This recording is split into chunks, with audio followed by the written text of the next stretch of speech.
What's up, everybody? Better late than never. We got the Season 11 Draft Review VBLS Regulation E edition. I'm taking you all on a tour of the gallery, so let's see what we got.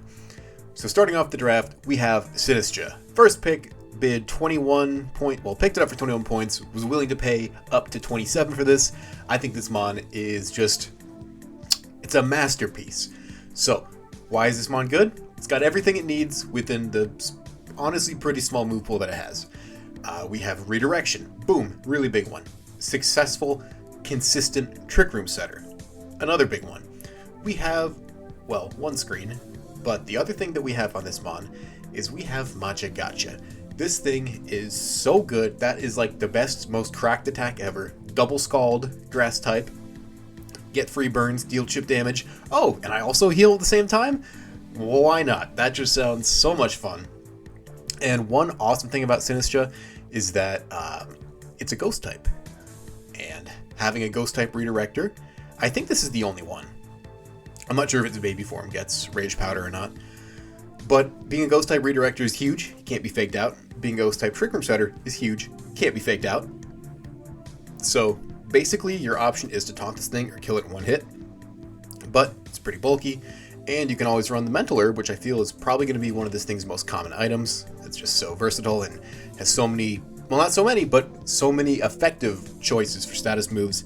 And honestly, it really only needs Magicka. And if there's a week where it's like half the team is quad resist to grass, or maybe they have sap sippers, just run Shadow Ball. That's also fine. Or Scald, the best move ever that just came back and is still super rare. But Sinistcha's got it. Terra Water Scald, there you go. That's a build it yourself sweeper. Moving on to the next mon, I picked a value pick of Vikavolt. 9 points, and was willing to pay a little bit more for it. Why did I pick Vikavolt second out of all the other killers on this draft board? Vikavolt's only 9 points, and it has the highest special attack in the format. Why wouldn't I pick this thing? Vikavolt was pretty good last generation, but now that it can Terra, and it's got the Rotom syndrome, right? You can Terra Electric for the extra damage while increasing your defensive profile because you have Levitate, so you have no weaknesses. That sounds awesome. Vikavolt doesn't have much in the terms of other status moves, right? You see we only have Thunder Wave and Light Screen, but oh wait, we also have String Shot, which is basically Tailwind, so that's pretty dang cool if you ask me. It's super slow, so it's a great Trick Room sweeper paired with Sinistcha, and it's just going to put in a lot of work. I think it's going to be a core member of the team. Up next, we have Gliscor, who is another value pick. 10 points for a ground and flying type? You gotta be kidding me. This thing is crazy. Gliscor is going to stick around on the field forever, thanks to that nice, meaty Poison Heal ability. Or, you know, maybe I don't want to run Poison Heal. Maybe I've got my Toxic Orb knocked off one too many times. I'll run Hypercut or Swords Dance, and you're not intimidating this guy. So pair that with Vikavolt, and we have an easy, cheap, 19-point, very powerful Disc Quake combo. The Disc being a little more powerful than the Quake here, but, you know, you gotta love it. Gliscor is just such a good mon, and it's a really good user of Terra, having such a good type of flying and ground with water, which is like the perfect defensive synergy with that. It's so obvious, right? But it's going to be so effective. Or you can just Terra normal because you're going to be poisoned like maybe 75% of the time anyway, so why not get Stab on Facade? So there you go. Great mon. Great mon. Up next we have T-Tar, a longtime classic, one of the original GOATs of Pokemon. This thing is just a big fucking pile of stats. Super bulky on physical and special side, especially considering the Sandstorm boost that rock types get, assuming it stays a rock type. But the reason why T-Tar's here, it actually has a really good defensive pairing with, honestly, all the teams so far. It pairs particularly well with Sinistcha. Grass and Ghost pairs super well with Rock and Dark, which is sometimes a bad type. A lot of the times it's a bad type, but not when you combine it with Sinistcha, who can obviously Rage Powder away while it Dragon Dances, while it curses, anything like that. Or it can just be a support mon, because despite what those stats may imply, T-Tar has a humongous support move pool. And a lot of those moves are actually attacks, so Assault Vest T-Tar is very, very viable and something you definitely gotta watch out for. But also, I could just slap on a Choice Band and throw rocks at you until you die. Oh, and also, it's really sandy, so you're getting that in your eyes. You can't really see. You're chipping away. You're losing your focus sash. Or I can just slap knockoff on the moveset and have instant utility and stupid damage, because I think this is the strongest thing that has knockoff in the game, and I'm so happy that T-Tar finally has knockoff. What a fucking awesome move that is. Next up, we have a weird pick, Bruxish, for 7 points, which is another steal. Bruxish is on the team because of that nice, sexy ability, Dazzling, which is awesome. I love having those abilities that block priority. I think I've had that for... well, I didn't have it last season, but I had it the 2 before that, and it was invaluable. Like in season... what would that be? Not 8? Yeah, it was season 8. I brought Serena like every week, even though it never hit the field. It made sure that I never got hit with Fake Out once in the entire season, which was pretty fucking rad, if you ask me. So Bruxish, it's shown its stuff last season. It did put in a lot of work. It has a lot of good moves. Psychic types tend to have big move pools that they can make good use out of. It's not very bulky, but that's what Focus Sash is for, and especially when you can't get faked out or even fainted, why not just run Focus Sash? And if your Bruxish soaks up 2 attacks while maybe chipping off some damage somewhere else, that's a good use of a Mon right there. I think Bruxish is great, and it gives me another Trick Room setter that pairs super well with Sinistcha. If I lead these two, I'm getting Trick Room up, essentially. You don't know which is going to click it, and you definitely can't kill both of them because you're not going to be able to fake them out. You can't taunt both of them because one of them will probably have the Mental Herb. So, Trick Room's up, and T-Tar and Vikavolt just go to town on you. Next, we have Kommo-o, another big pile of stats, but this one is a little more, even more versatile than Tyranitar is. Kommo-o stats are distributed in a way where it's not excellent at one particular thing, it's just really good at a lot of different things. It learns every boosting move in the universe. Clanging Scales, or Clangerous Soul is insane. Omni boosts are always crazy. And only paying a third of my health when I could just switch in the teapot and get back 25% of that, which is what, only like, I should have that known off the top of my head more easily. A third plus a fourth is like, we'll edit this out, it's like a 12th? So like, what, I'm only down... Man, I have a fucking engineering degree, I should know this, but we'll figure that out later. So yeah, it's not a lot to pay for a significant boost. Pair that with a Throat Spray, you're up +2 special attack, +1 everything else, go to town, spam Clanging Scales, and just hit both of them for big damage.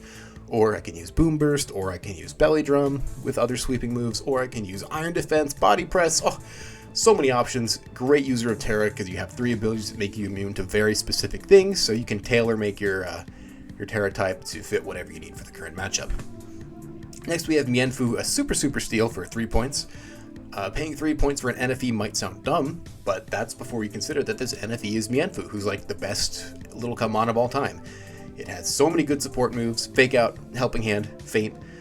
Those are the big 3, really, because in a format that's not Little Cup, 85 attack isn't that good, but I mean, with close combat, that's pretty sizable chunks that you're dealing with things.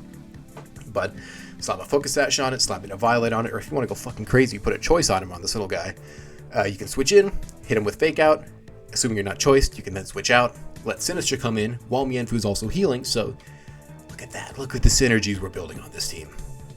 And if Mienfoo can't do much by himself, use Helping Hand, and then Kommo-o clicks Clangerous Soul, and you're in a lot of pain. Lastly, and when I say lastly, I mean my last big purchase of the season, was Hisuian Arcanine. The 5-time Regulation E tournament winner. This Mon is so good. It's on the logo for a reason. This thing just has all the stats right where they need to be. The move pool, incredible.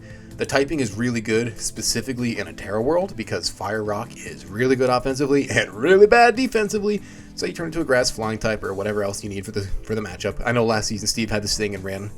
I mean, his challenge was different Terras every week, and I think he brought Arcanine to every week, so that's what, I don't remember how far Steve went, but that's at least 7 or 8 different Terra types that he ran effectively. You can run 7 or 8 different items on this thing. Steve did that too. It's just super good, flexible, and the move pool is surprisingly big. I mean, I had to play against this thing last season, lost last season to regular Arcanine, who's pretty similar to this, but this guy's got that nice, sexy stab rock slide that you really just can't pass up.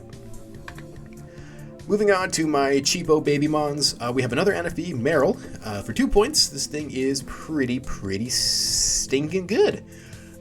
Decent defenses, Water Fairy is really good typing. You can put the Sap Sipper ability on that to make sure you have, like, what is that, 2 weaknesses, Electric Poison, then you can do Terra Ground, so you resist both of those. It just has really good move pool, Encore's great. Most importantly, you have Perish Song. That's what I had to deal with Meryl last season. It was kind of scary. I didn't respect it at all, and then it's sitting on the field, it's not dying, and it's Perish Songing, and I lost a game to it, and I almost lost the set to this too, so if that happens to a 2-point mon, you better believe I respect it. Alright, I had 2 points left, so I got 2 1-pointers. First up, Sandshrew. This thing is actually in the 80th percentile for defense, considering you put the Eviolite on it, which is pretty good for a 1-point mon.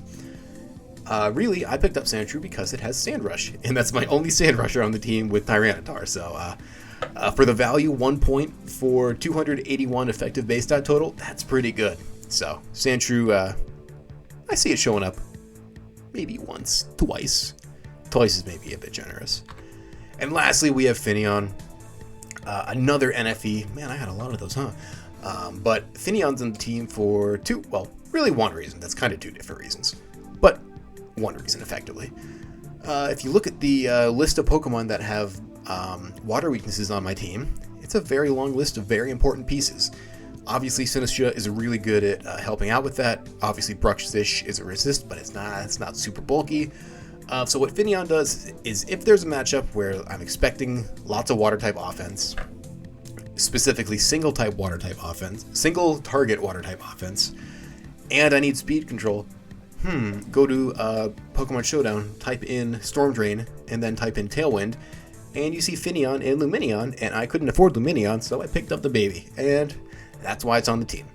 So yeah, that's the team I have this season. Apologies for the late draft review. I've been very busy, but looking forward to this. I've started building for week 1. My team looks like a lot of fun. I have obviously a top-heavy team that I tried to not go super top-heavy in this format, considering how few points we have and how expensive some of the Pokemon got, but I think I did a pretty decent job of not going way too top-heavy, despite the fact that I have very expensive mons. But yeah, I think it's a fun team. Looking forward to using it, and we'll see how it goes in week 1, coming very soon to a channel near you.